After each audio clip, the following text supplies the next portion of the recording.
Most people who say, I just want to help them change, don't realize what they're really saying is, I can't handle my own pain if they stay the same. But trying to change them is actually the fastest way to lose that connection between you two and your peace. So today I'm taking you behind the scenes to see what is really happening behind that behavior, because at the end of the day, it comes down to facing that kind of forces that puts you in the situation where you have to face your own fears, your own shadows, your need of controlling things. Because until you do, you're going to keep calling control love and pain devotion. So first, let's cover why do you even feel the need to change someone? There's quite a few layers there. First of all, feeling powerless. When someone doesn't do what you want or hurts you, it triggers a primal response. You want to regain control. You want to fix it. And when you can't control the situation, you're trying to fix the person itself. Secondly, and very importantly, you're confusing love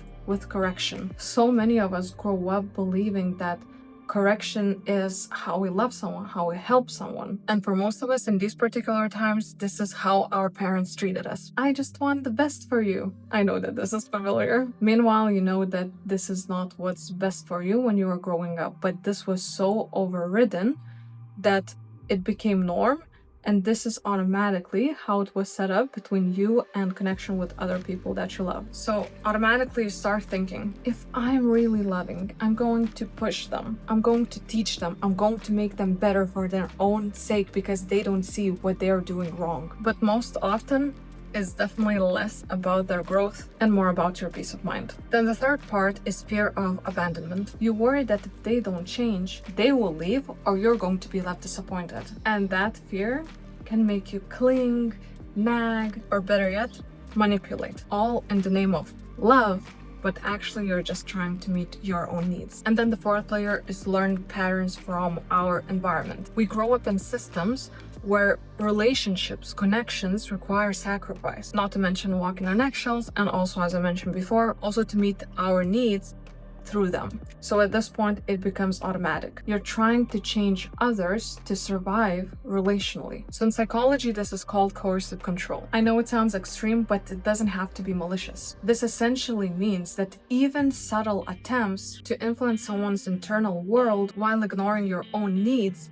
fall into this. So every time you spend your energy to try and change someone else, you're borrowing strength from your own emotional bank. So think of your energy like a bank account. You lose clarity, you lose peace, you lose self-respect, you become reactive rather than responsive. Sometimes you justify it. I can't stand if they keep on hurting me. But when you operate from desperation or habit, you never solve the problem. Instead, you end up being stuck in the same cycles. Trying to change someone else hurts them as well. People always feel the pressure. They can feel when they are being molded or corrected. Not everyone actually indicates that this is what is happening because there is no awareness of it, but they can feel it. Always. Just think of it when you tried to say something, oh, you should change this, you should change that. How often it actually made them withdraw from you. Even if your intentions are good, your energy communicates judgment, expectation, and control. And this is what pushes them away. And you can look at it vice versa, and this is where you're going to understand it even better.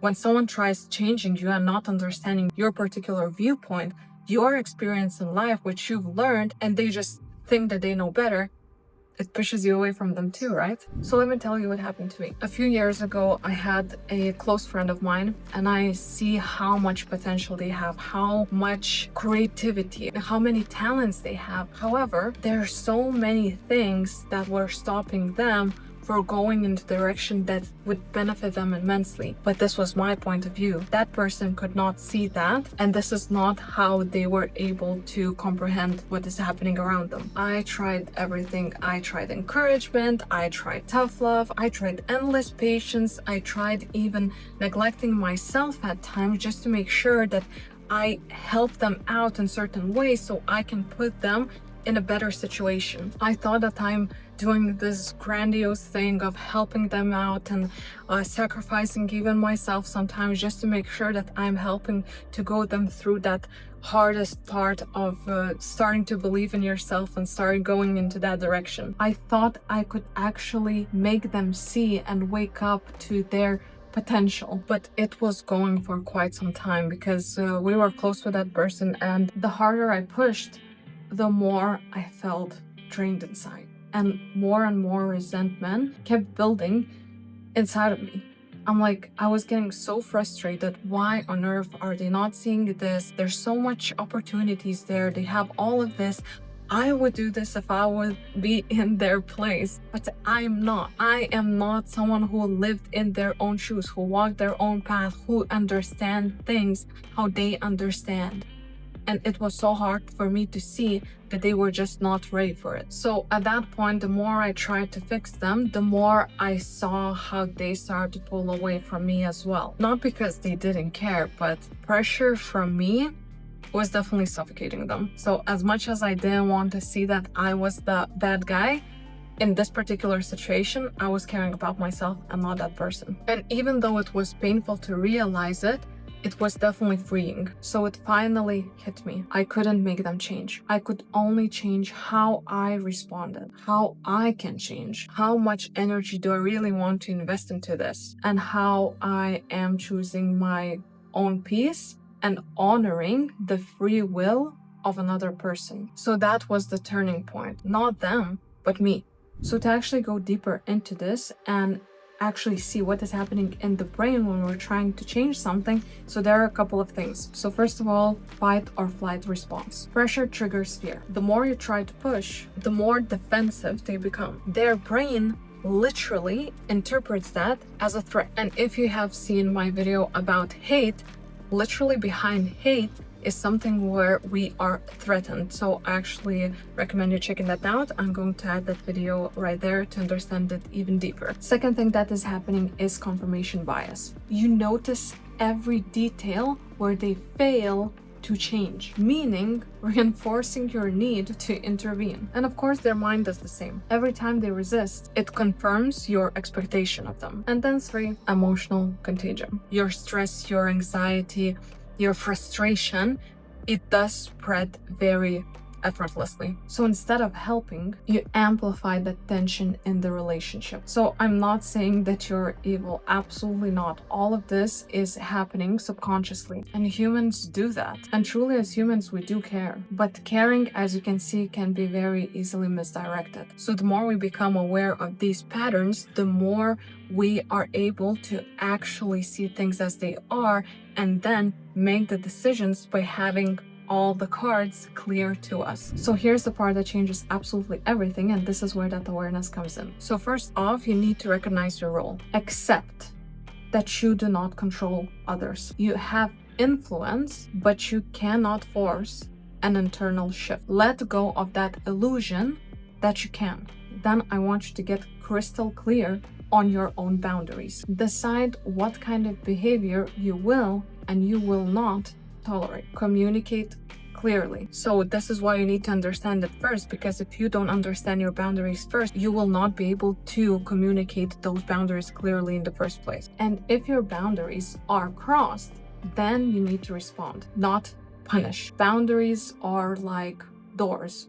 You make sure that you show where in your wall that the door is. But a lot of people see it as weapons. But if we're looking into that kind of interpretation, we would rather see it as a shield. The next step is to integrate radical self-responsibility. Your emotions are not other people's responsibility. Anger, hurt, disappointment, acknowledge it. Ask yourselves, why am I giving them control over my own peace? Start focusing inward and not outward. Instead of pushing until they change, commit to keeping your integrity no matter what. They change or they don't change, doesn't matter. Stand by your truth. Really uphold what truly matters to you. Then, of course, empathy and honesty combination really comes into play. So rather than speaking your truth very loudly, very harshly, I want you to use your empathy here. So for example, you can say, I feel this when you do this, and I need this. And I cannot stay in between. I need that clarity, and I'm letting you know. No begging, no yelling, literally just clarity, and allow them to respond after you express your own side, because both of you really matter. Then for most of people, this is the hardest part, is to allow the time and space to be your ally. Growth does happen slowly.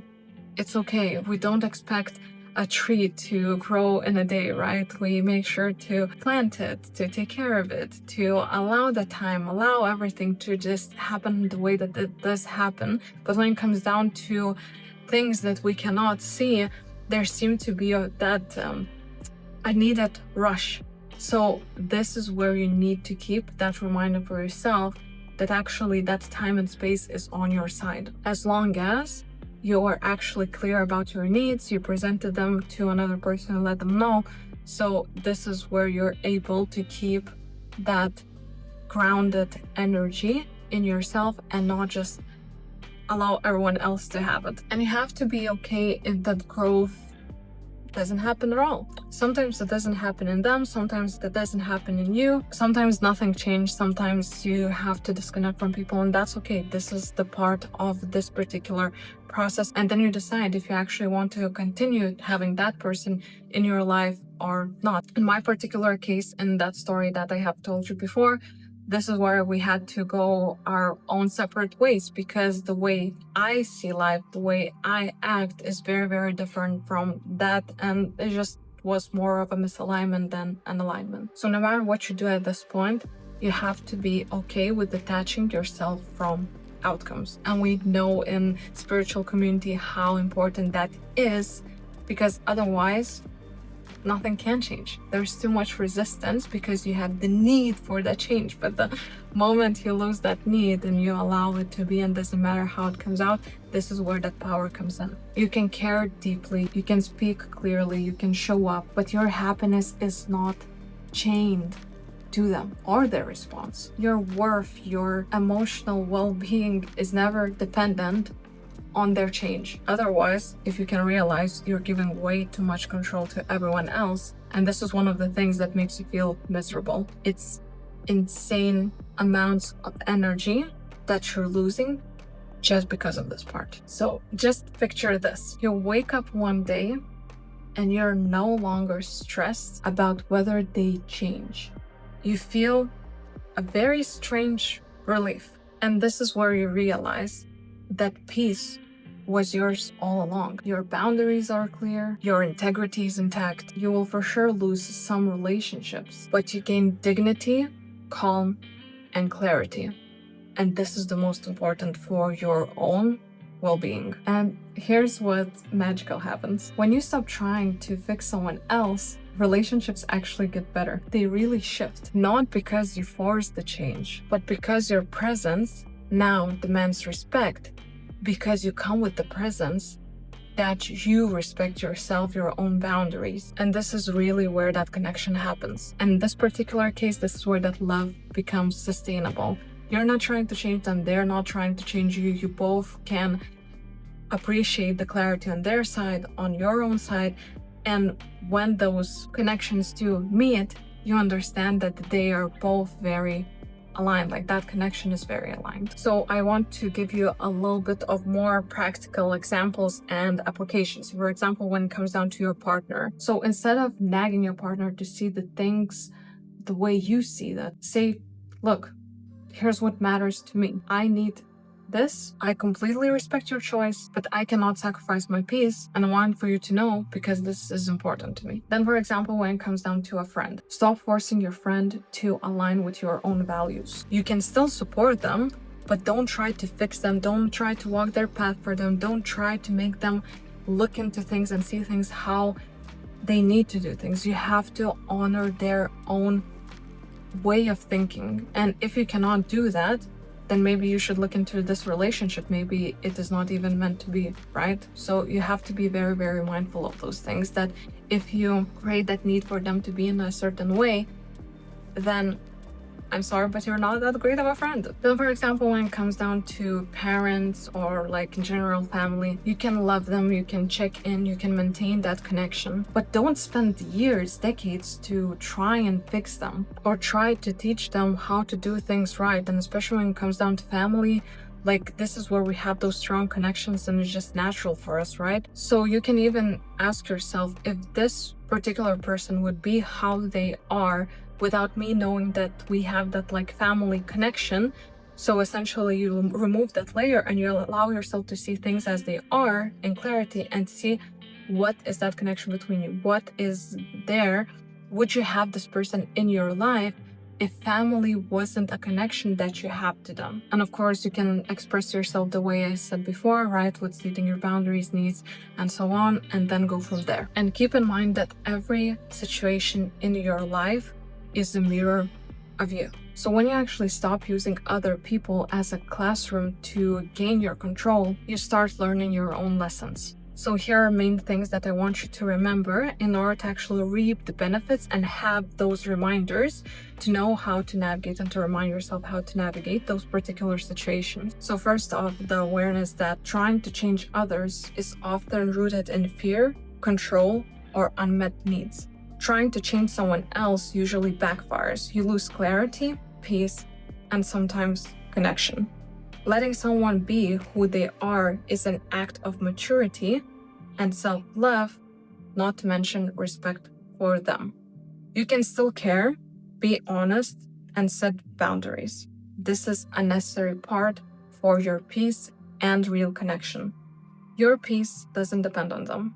And of course, true power is detaching from their change while holding your integrity high. So as you can see, every connection, every relationship is about alignment. You give, they give, or it all falls apart. You can keep on ignoring this truth, but the thing is that it will keep on draining your energy, not to mention leaving you stuck with people who don't really see you. So earlier we were talking about how changing others is actually something that backfires, how your control masquerades as care, and that your peace is actually at your cost here. But here's the next thing that most people miss. If you're constantly bending to avoid repelling some people, you never attract people and circumstances that are really aligned to you. So before you go out and try to influence every connection in this way, watch this next video on screen. It's going to show you how discomfort is actually your secret weapon, and how setting boundaries and letting yourself to be seen hot and cold actually draws the right people in and repels the ones that are not even meant for you in the first place.